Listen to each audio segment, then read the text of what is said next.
So, in part 1 of this motion graphics portfolio series, we discussed 3 powerful strategies and techniques by which you can go from completely having 0 projects to having at least 5 solid pieces of work, if not more, that you can show off to your future clients and customers. In this video, we're going to pick up from where we left off. So definitely watch part 1 if you haven't already. I'll link it in the description below, or you can click the card on top so you can save it to watch later. Because in this video, we'll talk about how you can actually build a front-facing platform to showcase these projects you've created. We're going to cover the best platforms to use, how to structure your portfolio reel, and the one pro tip that separates amateur portfolios from pro portfolios, especially for the guys who are starting off. And for those of you who already have portfolios, I'm confident that this video may have some tips here and there that could help you level up as well. Okay, so now you've got your 5 killer motion design projects ready. So the 3 platforms are Wix, Framer, and Webflow. Wix is probably the easiest to get started with,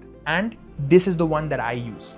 It's got a drag and drop functionality, tons of templates specifically designed for creative portfolios, and it handles video really well without compressing your files and making it bad quality. If you're someone who just wants to get a site up quickly without learning code, Wix is your best bet. Plus, it's affordable or even free if you don't mind having a Wix subdomain. Now, Framer is in the middle ground.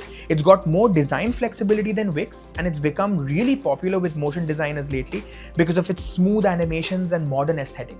You can create a portfolio that feels interactive and alive, which is perfect for showcasing motion work. There's a bit more of a learning curve though, but nothing crazy. And the result looks incredibly polished. And finally, Webflow. Webflow is for those of you who want total creative control. It's more technical.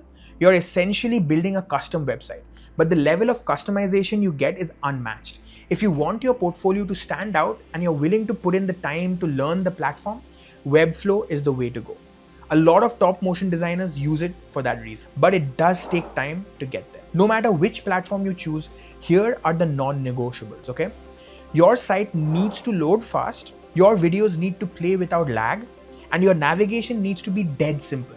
That means a clean homepage, a clear work section, an about page, and a contact page. That's it. Don't overcomplicate it. And hey, if you're finding this helpful so far, do me a favor and hit that like button. It really helps to get this video out to more people who need it. And if you're not subscribed yet, consider subscribing, because I've got a ton more content coming on motion design, creative careers, and building your skills from the ground up. Now, let's talk about the centerpiece of your portfolio, your demo reel. Your reel is the first thing people are going to watch. It's your highlight reel, your greatest hits in 60 to 90 seconds. And here's the thing, most people get this wrong. Most people think it's another project. Yet in fact, it's a piece of artwork you're creating.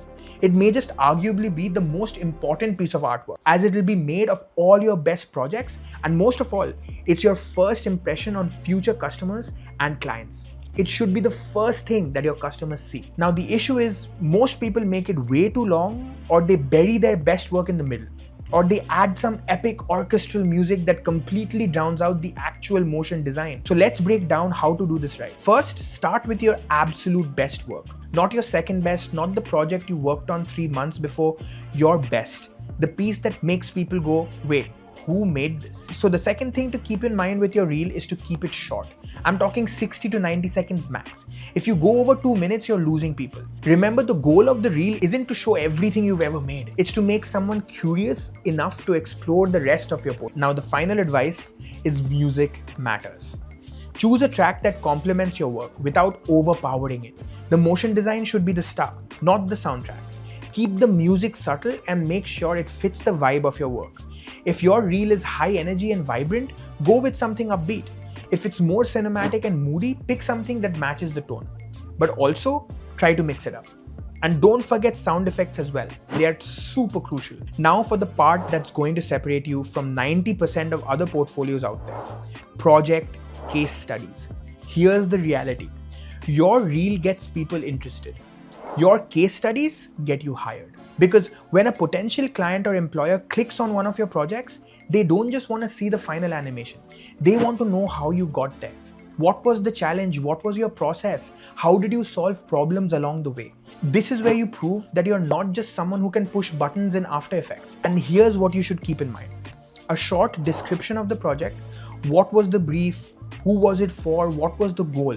And if it was one of these recreated tutorials, mention that. If you've done it from a course, then mention that you've done this as a part of a course. It goes a long way. Now, second, go a little in depth on your process. And this is the main thing.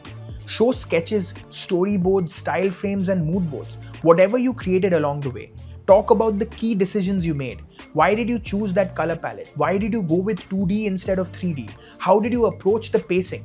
This is where you show your thinking, not just your execution. And also, don't shy away from talking about the challenges and the solutions. Did you run into any roadblocks? Maybe the client wanted changes halfway through. Maybe the timeline was tight. Talk about how you adapted and solved those problems. This shows resilience and professionalism. So that's it. That's the secret sauce. Case studies aren't just for clients. They're for you too.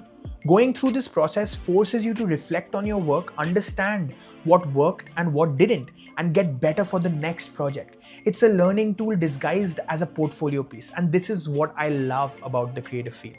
Alright, so to recap, choose a platform that fits your skill level, Wix for simplicity, Framer for a modern feel, Webflow for total control. Build a demo reel that's short, punchy, and starts with your best work. And create detailed case studies for each project that show your process, your problem solving, and your results. Do this, and you're not just building a portfolio, you're building a tool that can actually get you work. Okay, now I want to hear from you. Are you building your first portfolio, or are you refining an existing one? Drop a comment below and let me know where you're at in the process. You can even share your ideas and suggestions. I read and respond to every comment. And if you found this video helpful, make sure to hit that like button and subscribe, because I've got a lot more content coming your way on motion design, creative careers, illustration and graphic design, and everything in between. So thanks for watching, and I'll see you in the next one. No face, no trace. If them ask, you no mention. Tint so dark on the phantom. Up on a moon, no see.